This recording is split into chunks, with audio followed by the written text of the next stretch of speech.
Durante este alto el fuego que se ha establecido, la totalidad de la resistencia palestina, incluido Hamás junto con todas las demás facciones, anunció su propio tipo de comité para la creación de una administración independiente de la Franja de Gaza. Cuando observo este desarrollo y luego veo cómo Estados Unidos e Israel hablan sobre el futuro de lo que va a suceder aquí, parece que existen grandes desacuerdos. Tenemos violaciones continuas y, por supuesto, el hecho de que Israel no está renunciando a su trayectoria general hacia un gran Israel. Veo este desarrollo como una victoria limitada, o quizá incluso una derrota para Israel, en el sentido de que las facciones de la resistencia palestina siguen compitiendo por la administración política de Gaza y tal vez de Palestina en un sentido más amplio.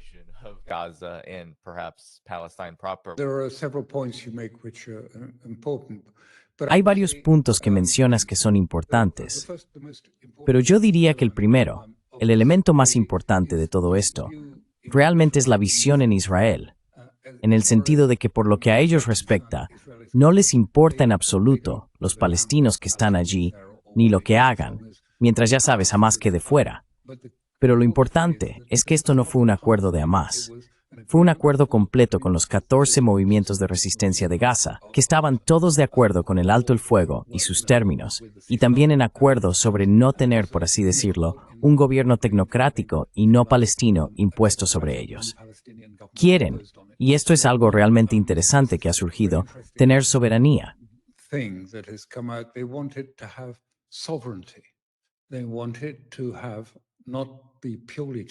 Quieren que no sea puramente tecnocrático, porque quieren que tenga alguna forma de soberanía palestina.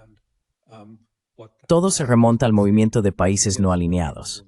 Lo que Hamás ha estado diciendo a lo largo de los años, sé que la gente no lo aceptará fácilmente, es que se consideran más un movimiento de liberación nacional, no solo un movimiento islámico, y también un movimiento anticolonial. Y eso está profundamente arraigado. Quiero decir, habrá que hacer concesiones y demás, porque habrá todos esos turcos, cataríes y emiratíes interviniendo, intentando hacerlo lo más tecnocrático y lo más anti-Hamás posible. Pero ya sabes, Gaza, la conozco bastante bien.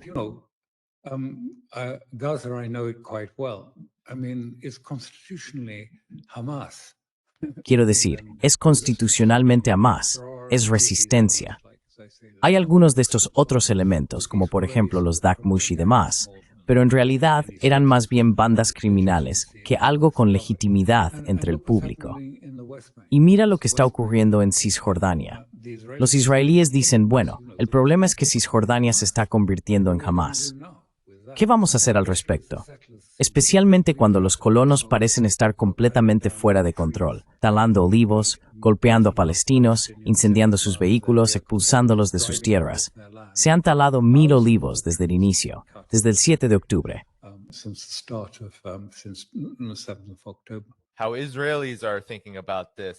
¿Cómo están pensando los israelíes sobre esto? Tenemos a Netanyahu diciendo que no va a... Bueno, parece que en lo que respecta a Turquía, sé que la administración Trump tenía esta idea de que habría una conglomeración de países en la región que se harían cargo de esto, siendo Turquía uno de ellos. Y ya parece que Israel está torpedeando cualquier noción de que alguien que no sea él mismo participe en lo que ocurra a continuación en Gaza. ¿Ves alguna posibilidad de un enfrentamiento o conflicto entre Estados Unidos e Israel por esta parte de este capítulo horrible y genocida de la historia palestina? Porque hasta este momento, incluso con la votación en la Knesset sobre Cisjordania, a pesar de las duras palabras de J.D. Vance, creo que lo único que hicieron en la última visita a Israel fue no besar el muro. No hubo mucha oposición, solo palabras.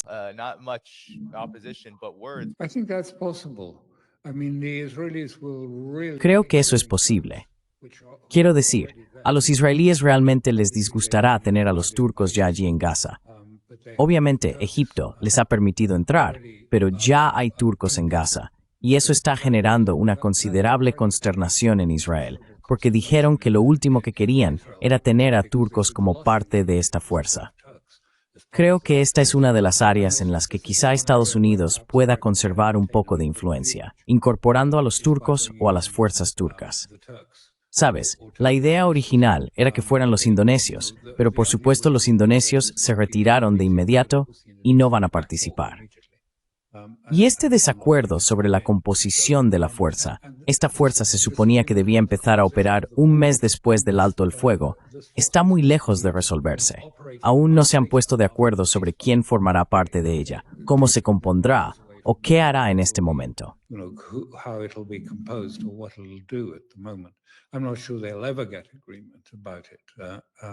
No estoy seguro de que lleguen a un acuerdo al respecto, sobre cuáles serán sus funciones o cómo será su composición, pero quién sabe.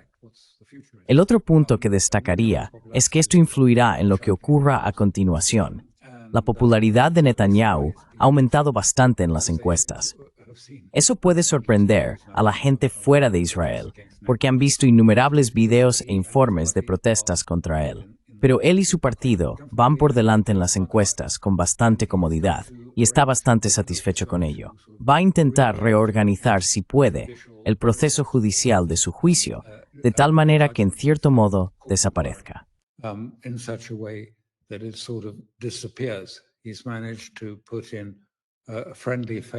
Ha conseguido poner una cara amable al frente del Shin Bet, el servicio de seguridad, que tendrá un papel crucial, tanto en sus componentes como en el asesoramiento que se dé a la revisión judicial. Y luego, ya sabes, tiene prácticamente el camino despejado hasta el próximo año, 2026. Lo más temprano sería, creo, la primavera del 26, quizás sea más tarde. Pero creo que la gente no debería hacerse ilusiones. Lo que llaman la extrema derecha es ahora realmente la corriente principal, y no tiene absolutamente ninguna intención de renunciar al poder. Netanyahu está librando una guerra de desgaste contra el Estado de Israel y sus intentos de juzgarlo, y si se le declara culpable, enviarlo a prisión. Y probablemente parece que también está ganando esa lucha. En cualquier caso, parece muy seguro de ello, muy satisfecho con ello.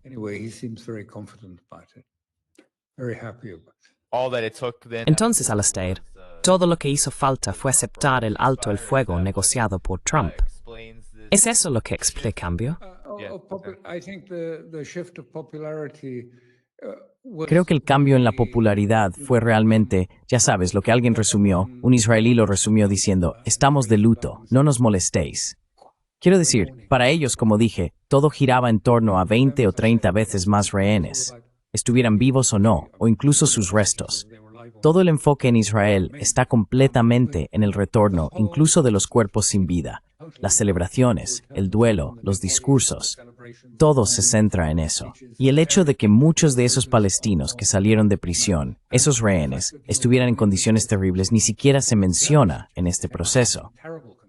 Así que en cierto sentido, Netanyahu está jugando la carta del duelo, diciendo, ya sabes, todos estamos recordando, rememorando lo espantoso que fue el 7 de octubre.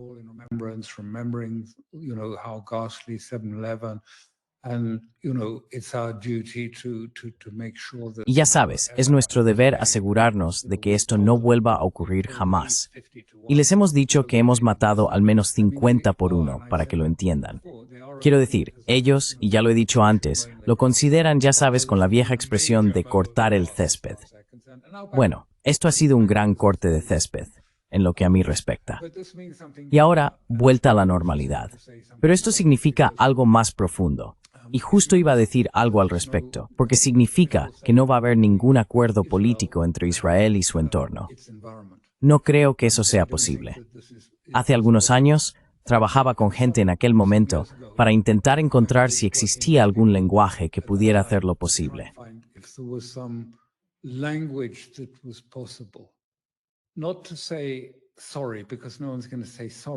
No para decir, lo siento, porque nadie va a decir exactamente lo siento, sino para reconocer el dolor que ha experimentado la otra parte.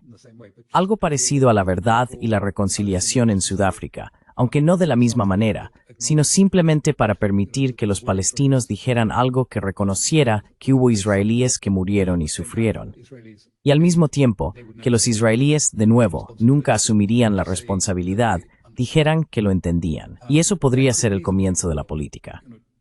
Pero cuando estás, como ahora, con ninguna de las dos partes capaz de reconocer la historia, la visión o el sentido de dirección de la otra, si eso ocurre en ambos lados, no habrá política.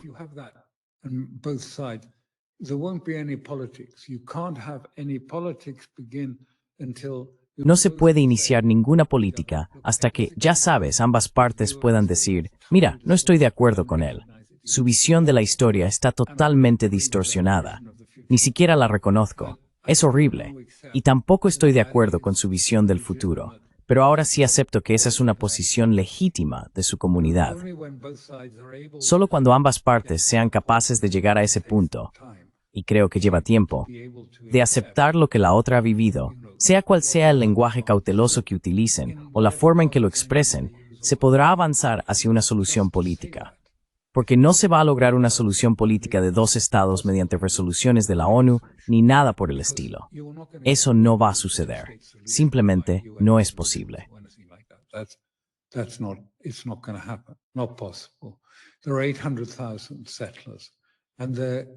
Hay 800,000 colonos y de verdad están locos. Quiero decir, son bastante, simplemente son extremistas violentos y todos fueron armados y entrenados por las FDI. Y ya sabes, los israelíes nunca van a hacerlo. No hay posibilidad de que despejen Cisjordania para una solución de dos estados. ¿Y qué potencia occidental enviaría tropas para entrar y matar colonos con el fin de crear un estado palestino?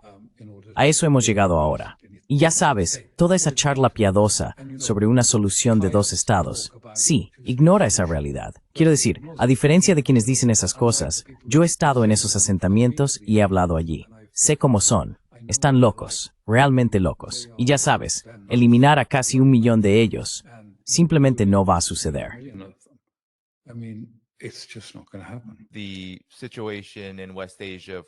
La situación en Asia Occidental, por supuesto, está realmente en un momento de cambio ahora mismo.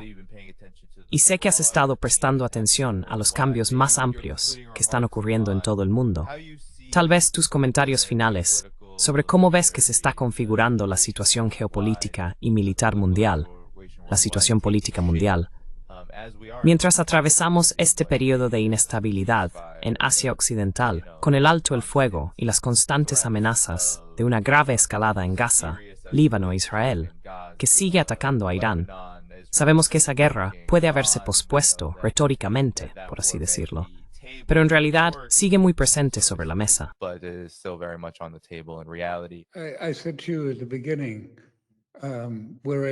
Te lo dije al principio, estamos en una especie de guerra de baja intensidad, un conflicto global.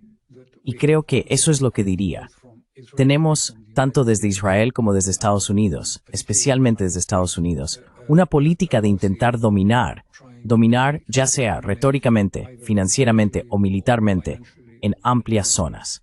Tomar el control de los suministros de petróleo y gas en Oriente Medio. Tomar el control del petróleo y el gas de Venezuela, porque Occidente necesita desesperadamente garantías, tras haber sobreextendido su crédito. Ha estado impulsando la liquidez crediticia como si no hubiera un mañana.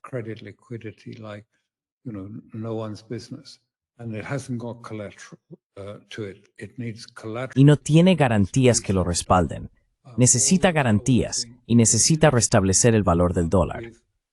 Todos estos problemas que estamos viendo están íntimamente relacionados con el problema de la deuda y del dólar de Estados Unidos. Quiere restablecer la primacía del dólar, si no la hegemonía, y desea redefinir la base financiera del mundo de una manera que permita a Estados Unidos recuperar la posición que tenía cuando era un país industrial. Y esto va a ser muy perturbador y generará desorden en todo el mundo, desorden financiero o militar, e incluso podría desencadenar un conflicto más amplio, especialmente si se intenta atacar a Irán.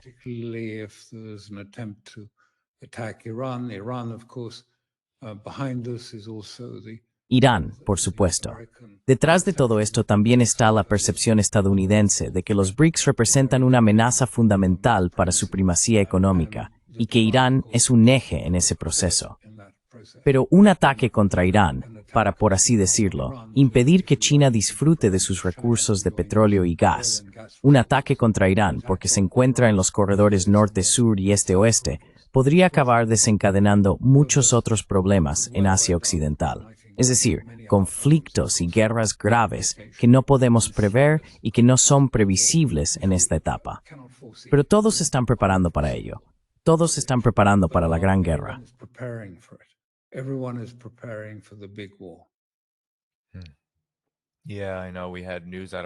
Sí, sé que tuvimos noticias desde Irán de que se están preparando y se comenta que sus sistemas de misiles están bastante intactos. Y hubo ese curioso acontecimiento, no sé si lo viste, de Benjamin Netanyahu diciéndole a Vladimir Putin que no quiere una guerra en este momento y pidiéndole que transmita ese mensaje a Irán.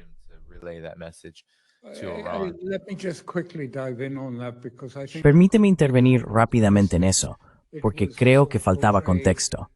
Se presentó como si Netanyahu estuviera asegurando a Putin que no quería una guerra con Irán. No era eso. Netanyahu estaba al teléfono con Putin para decirle, no le des armas a Irán. No le des armas a Irán. Y por supuesto, reforzaba ese argumento diciendo, de todos modos, no vamos, ya sabes, no vamos a atacar a Irán.